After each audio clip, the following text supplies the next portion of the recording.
Assalamualaikum warahmatullahi wabarakatuh. Selamat pagi, salam sejahtera bagi kita semuanya.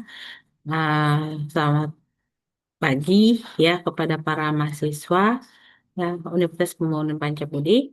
Baik, hari ini kita masuk ke materi kita itu tentang pemilihan dan fungsi kepala desa.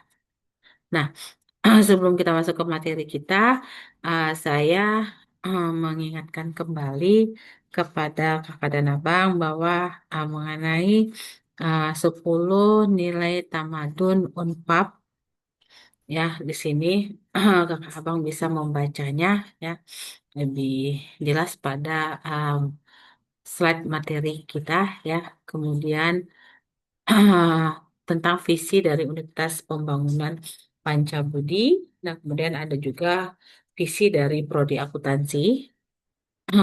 Oke, kemudian misi dari Universitas Pembangunan Pancabudi. Ya, di sini ada 5 ya, Bang. Nah, kemudian misi dari Prodi Akuntansi. Ya, juga ini ada 4 ya misinya. Nah, kemudian ada 7 nilai dasar yayasan. Ya, di sini Kakak Abang silakan dibaca ya di slide ini. Nah, kemudian seperti biasa budaya Unpad itu ada budaya peradaban bersih dan budaya peradaban hemat energi. Nah, ini mereview materi kita sebelumnya. Sebelumnya Kak dan Abang belajar tentang pelaporan, pembinaan dan pengawasan administrasi pemerintah daerah. Nah, di sini bagaimana caranya? Artinya di sini begitu pentingnya ya aparatur desa atau perangkat desa harus melakukan artinya terkait untuk pelaporan ya pengelolaan keuangan desa ya artinya administrasi desanya.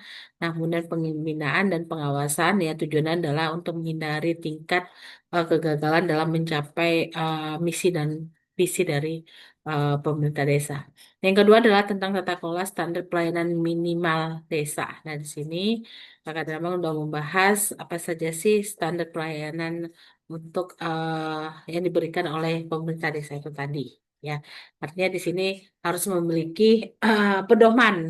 Ya, artinya dalam melakukan artinya memberikan pelayanan desa desa kepada masyarakat. Oke, nah kita masuk di sini kita memahami ya artinya pemilihan kepala desa ya Pilkades ya seperti itu. Nah, apa sih Pilkades, pemilihan kepala desa? Di sini adalah proses pemilihan langsung yang memberikan hak kepada seluruh warga desa, di mana dia memenuhi syarat untuk memilih pemimpin mereka. Nah, ini kan praktek demokrasi yang dekat dengan kehidupan sehari-hari, ya artinya di masyarakat.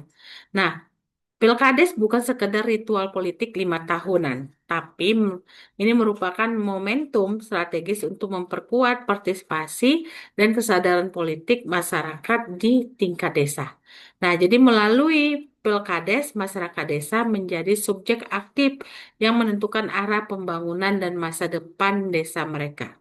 Nah, kita lihat di sini ada beberapa artinya yang perlu diperhatikan dalam melakukan pemilihan kepala desa itu langsung dipilih tanpa perantara. Nah, umum terbuka untuk semua masa warga, artinya bahwa dilaksanakannya pemilihan desa itu tadi. Nah, kemudian bebas, tidak ada tekanan atau paksaan kepada masyarakat siapa saja yang artinya di sini em, merupakan idola dari masyarakat silakan memilih. Jadi tidak dipaksa, tidak dan tidak disalahkan. Ya, Pilkades juga dilakukan dengan menerapkan ajas langsung, umum, bebas, rahasia, jujur dan adil, luber. Ya, jurdil. Nah, ajas ini menjamin bahwa setiap warga memiliki kesempatan yang sama dan keputusan yang diambil mencerminkan kehendak rakyat secara murni dan bebas dari intervensi. Nah, suara masyarakat, penentuan masa depan desa. Nah, artinya setiap suara yang diberikan dalam Pilkades adalah bentuk partisipasi nyata dalam menentukan arah pembangunan desa. Jadi di bilik suara tidak ada perbedaan status sosial atau ekonomi, setiap warga memiliki kekuatan yang sama untuk menentukan pemimpin mereka. Nah, ada beberapa proses dan tahapan Pilkades. Yang pertama itu adalah di sini pembentukan panitia. Nah, pembentukan panitia pemilihan kepala desa P2KD yang terdiri dari tokoh masyarakat, perangkat desa, dan perwakilan lembaga desa. P2KD bertugas menyelenggarakan seluruh tahapan pemilihan secara independen dan profesional. Nah, yang kedua adalah pendaftaran calon. Nah, proses verifikasi dan pendaftaran calon kepala desa yang memenuhi persyaratan administratif, pendidikan, kesehatan, dan tidak sedang menjalani hukuman pidana. Tapi ini memastikan hanya calon yang berkualitas yang dapat maju. Nah, kemudian yang ketiga adalah sosialisasi.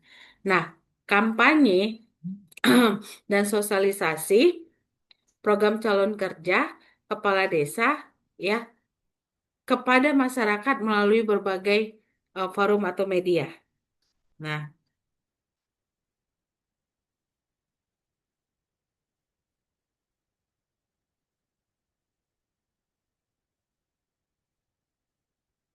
oke. Nah, jadi tahapan ini memberikan eh kesempatan kepada si ini ya, Bapak Ibu, pemilih untuk mengenal visi, misi, dan track record dari setiap calonnya. Tuh. Nah, yang keempat adalah pemungutan suara. Nah, pemungutan suara di sini pelaksanaan pemungutan suara secara serentak di tempat pemungutan suara TPS yang telah ditetapkan. Nah, proses dilakukan secara rahasia untuk menjamin kebebasan pemilih dalam menentukan pilihan. Nah, kemudian yang kelima adalah perhitungan dan penetapan. Nah, perhitungan suara dilakukan secara terbuka dan disaksikan oleh saksi dari setiap calon peserta ya, dan masyarakat umum. Nah, hasil ini ditetapkan oleh P2KD dan dilaporkan kepada Bupati atau Wali Kota untuk mendapatkan pengesahan. Nah, contoh nyata uh, pemilihan kepala desa Bangun Rejo ya, Pate Buton. Nah, di sini yang pertama adalah pembentukan P2KD yang inklusif. Nah, P2KD dibentuk dengan 5 anggota yang memiliki berbagai elemen. Contohnya ada perangkat desa, lembaga kemasyarakatan, dan tokoh masyarakat. Nah, komposisi ini memastikan representasi yang luas dan meminimalkan potensi konflik kepentingan. Nah, yang kedua adalah pemilihan pimpinan demokratis. Nah, jadi ketua dan sekretaris P2KD dipilih melalui mekanisme voting tertutup oleh seluruh anggota. Jadi proses ini menghasilkan kepemimpinan yang solid dan mendapat legitimasi penuh dari semua anggota panitia. Yang ketiga adalah pelaksanaan yang damai. Nah, Pilkades berlangsung secara tertib, demokratis, dan damai. Tidak ada pelanggaran berarti dan seluruh calon serta pendukungnya menerima hasil dengan lapang dada, menunjukkan kematangan berdemokrasi ya khusus artinya bagi warga desa ya seperti itu. Oke, kedua kedudukan kepala desa dalam pemerintahan desa. Nah, kepala desa di sini ya kalau kita bilang kepala pemerintahan yang artinya di sini bawah eh, yang pertama itu adalah legitimasi demokratis. Nah, jadi kepala desa dipilih langsung oleh si eh, penduduk desa yang memiliki hak pilih untuk masa jabatan 6 tahun. Legitimasi ini ya Bapak dan Ibu memberikan kekuatan moral ya dan politik yang kuat untuk menjalankan kepemimpinan. Yang kedua adalah masa jabatan. Nah, seorang kepala desa dapat menjabat maksimal 3 periode berturut-turut atau kita bilang totalnya adalah 18 tahun. Nah, jadi pembatas ini dimaksud untuk memberikan kesempatan regenerasi kepemimpinan dan mencegah monopoli kekuasaan. Ya. Oke, hubungan kepala desa dengan artinya pemerintah. Nah, kalau kita lihat di sini, ada pemerintah, kepala desa berada pada posisi yang menghubungkan antara pemerintah supradesa dengan masyarakat desa. Nah, jadinya posisi menuntut kemampuan untuk menyelaraskan kebijakan dari atas dengan kebutuhan dan aspirasi masyarakat di bawah. Contohnya ada pemerintah kabupaten kota. Di sini dia akan melakukan perencanaan, pengawasan, dan dukungan sumber daya. Kemudian ada kepala desa, dia sebagai penghubung kebijakan dan aspirasi masyarakat. Nah, kemudian Camat di sini sebagai koordinasi dan pembinaan antara desa. Oke, apa aja tugas pokok kepala desa? Nah, di sini kita lihat ada 4 pilar tugas kepala desa. Yang pertama adalah penyelenggaraan pemerintah desa. Nah, dia akan menjalankan fungsi administrasi pemerintah yang mencakup bagaimana pengelolaan administrasi kependudukan dan catatan sipil. Nah, kemudian pemeliharaan ketertiban dan ketentraman masyarakatnya. Kemudian menerbitkan perizinan dan rekomendasi tingkat desa. Kemudian dilakukannya perlindungan masyarakat dari ancaman dan gangguan. Nah, kemudian yang terakhir adalah untuk penyelenggaraan dana desa itu adalah pengolahan arsip dan dokumen desa. Nah, yang kedua itu adalah pelaksanaan pembangunan desa. Nah, untuk pelaksanaan pembangunan desa ini kita memimpin proses pembangunan fisik dan non-fisik di desa. Artinya kita melakukan perencanaan pembangunan, partisipasi melalui Musrenbangdes, kemudian penganggaran yang transparan dan akuntabel, kemudian pelaksanaan program pembangunan infrastruktur dan ekonomi, kemudian pengawasan dan evaluasi hasil pembangunan, dan terakhir adalah pelaporan pertanggungjawaban pembangunan. Nah, yang ketiga, pembinaan kemasyarakatan. Nah, artinya di sini membina kehidupan sosial budaya masyarakat seperti mengelola dan melindungi hak dan serta kewajiban warganya. Kemudian membina ya kehidupan sosial budaya dan bergotong royong. Kemudian juga memfasilitasi dalam suatu kegiatan keagamaan dan toleransi di desa tersebut, mengatur ketenagakerjaan dan migrasi penduduk yang artinya pindah dan melakukan proses artinya yang eh, lowongan kerja ya, kemudian mengolongkan konflik dan membangun harmoni sosial, artinya silaturahim antar satu desa RT RW-nya itu baik ya, tidak ada pertengkaran gitu ya. Keempat adalah pemberdayaan masyarakat. Jadi sini meningkatkan kapasitas dan kemandirian masyarakat. Jadi sini adalah mendorong partisipatif aktif dalam pembangunan, mengembangkan lembaga kemasyarakatan desa, memfasilitasi pelatihan dan pengembangan SDM, mendorong kewirausahaan dan ekonomi kreatif, membangun kemitraan dengan berbagai pihak. Nah, pemimpin ya eh, yang melayani dan mengayomi, ya artinya di sini adalah seperti apa? Bahwa kepemimpinan kepala desa bukan tentang kuasaan, tapi tentang pelayanan. Nah, artinya seorang kepala desa ini yang baik adalah mereka yang mampu mendengar aspirasi, memahami kebutuhan dan eh, bekerja sama masyarakat untuk mewujudkan desa yang lebih baik. Nah, artinya kepala desa sejati adalah pelayan masyarakat yang mengayomi semua warga tanpa membeda-bedakan dan menjadikan motor penggerak perubahan positif di desa tersebut. Nah, fungsi kepala desa, nah artinya dalam pembangunan dan pemberdayaan. Nah, artinya di sini bahwa fungsi kepala desa melampaui dari tugas administratif. Nah, sebagai seorang pemimpin transformatif, kepala desa juga memiliki peran strategis dalam mendorong apa yang perubahan ya sosial ekonomi dan meningkatkan kualitas hidup masyarakat desa secara berkelanjutan. Nah, kita lihat lagi bahwa di sini ya, Bapak dan Ibu ada fungsi strategi kepala desa. Yang pertama, kepemimpinan pemerintah. Nah, artinya dia memimpin penyelenggaraan pemerintah desa itu harus secara efektif dan efisien. Nah, dia memastikan perangkat desa bekerja dengan koordinasi yang baik dan berorientasi pada pelayanan publik yang berkualitas. Yang kedua, pengolahan keuangan. Nah, kita melakukan pengolahan keuangan dan aset desa dengan prinsip transparansi, akuntabilitas, dan partisipatif.